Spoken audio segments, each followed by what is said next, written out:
नमस्कार, स्वागत है आपका चुनाव आज तक पर। मैं हूं रवीश पाल सिंह। मध्य प्रदेश में पहले चरण के मतदान पे सबकी नजरें टिक गई है। लोकसभा चुनाव के लिए 19 अप्रैल को पहले चरण का मतदान होना है और सबकी निगाहें टिकी हुई है मध्य प्रदेश की छिंदवाड़ा लोकसभा सीट पे। ये मध्य प्रदेश की सबसे हाई प्रोफाइल लोकसभा सीट बन गई है और यही वजह है कि पिछले कई सालों से लगातार कोशिश कर रही भारतीय जनता पार्टी जो इस सीट को जीत नहीं पा रही है, उसने अब अपने चाणक्य कहे जाने वाले गृह मंत्री अमित शाह को छिंदवाड़ा लोकसभा सीट पे उतारा है, जहां पर वो भारतीय जनता पार्टी के प्रत्याशी विवेक बंटी साहू के लिए चुनाव प्रचार करने आज शाम को पहुंचने वाले हैं। आपको बता दें कि भारतीय जनता पार्टी ने छिंदवाड़ा लोकसभा सीट को अपनी नाक का सवाल बना लिया है और इसके पीछे की कई बड़ी वजह भी है। हमारा आज का विश्लेषण इसी पे है कि दरअसल अमित शाह के इस दौरे के मायने क्या होने वाले हैं। आपको बता दें कि छिंदवाड़ा, जैसे कि सब जानते हैं, ये कांग्रेस के वरिष्ठ नेता और मध्य प्रदेश के पूर्व मुख्यमंत्री कमलनाथ का गढ़ है। कमलनाथ यहाँ से 9 बार सांसद रहे, उनकी पत्नी अलका नाथ यहाँ से सांसद रह चुकी है और वर्तमान में उनके बेटे नकुल नाथ यहाँ से सांसद हैं। एक बार फिर से कांग्रेस ने नकुल नाथ पे भरोसा जताते हुए उन्हें छिंदवाड़ा से लोकसभा का टिकट दिया है और आपको बता दें कि भारतीय जनता पार्टी लंबे समय से इसे जीतने की कोशिश करती रही है, लेकिन ऐसा संभव नहीं हो पाया।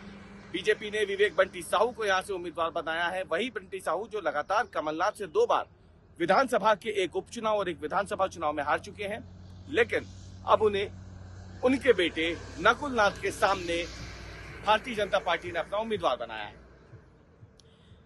आदिवासी बहुल सीट है छिंदवाड़ा और प्रधानमंत्री नरेंद्र मोदी ने जिस तरीके से अगर देखा जाए तो जबलपुर में आकर के पहले रोड शो किया, उसके बाद शहडोल में जाकर के उन्होंने सभा की, तो इसके जरिए प्रधानमंत्री ने या फिर यूं कहे भारतीय जनता पार्टी ने आदिवासी वोट बैंक को निशाने पर रखा है। लोकसभा चुनावों से पहले मध्य प्रदेश में विधानसभा चुनाव हुए थे। भारतीय जनता पार्टी ने लगभग सभी वर्गों के बीच में अपनी पैठ बनाते हुए 163 सीटों पर जीत हासिल की, लेकिन जब आदिवासी सीटों की बात आई तो उस पर कांग्रेस और भाजपा के बीच में कड़ी टक्कर देखने को मिली थी।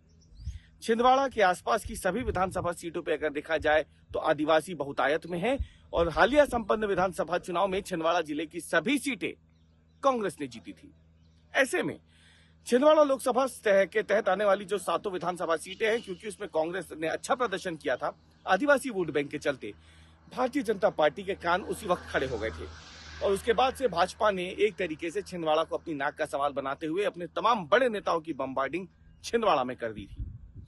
अब लोकसभा चुनाव आ गए हैं। लोकसभा चुनाव में जाहिर सी बात है छिंदवाड़ा लोकसभा सीट पे आदिवासी वोट बैंक जो है वो निर्णायक भूमिका अदा करता है और ऐसे में भारतीय जनता पार्टी ने अब अमित शाह को मैदान में उतारा है।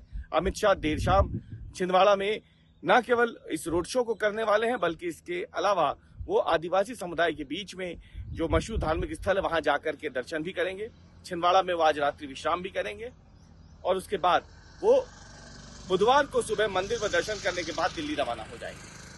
लेकिन इन सब के बीच में ये बताता है कि छिंदवाड़ा लोकसभा सीट पे किस तरीके से भारतीय जनता पार्टी ने अपनी पूरी ताकत झोंक दी है, क्योंकि छिंदवाड़ा ही इकलौती वो सीट बची है जिसे जीतने के बाद ही भारतीय जनता पार्टी मध्य प्रदेश की 29 लोकसभा सीट जीतने का दम भर सकती है।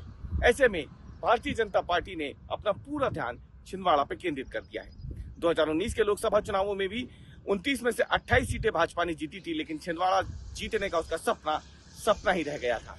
लेकिन बीजेपी इस बार अपनी उस रोड़े को हटा करके छिंदवाड़ा जीतना चाहती है और एमपी में क्लीन स्वीप करना चाहती है और इसी मकसद से अमित शाह आज छिंदवाड़ा आ रहे हैं।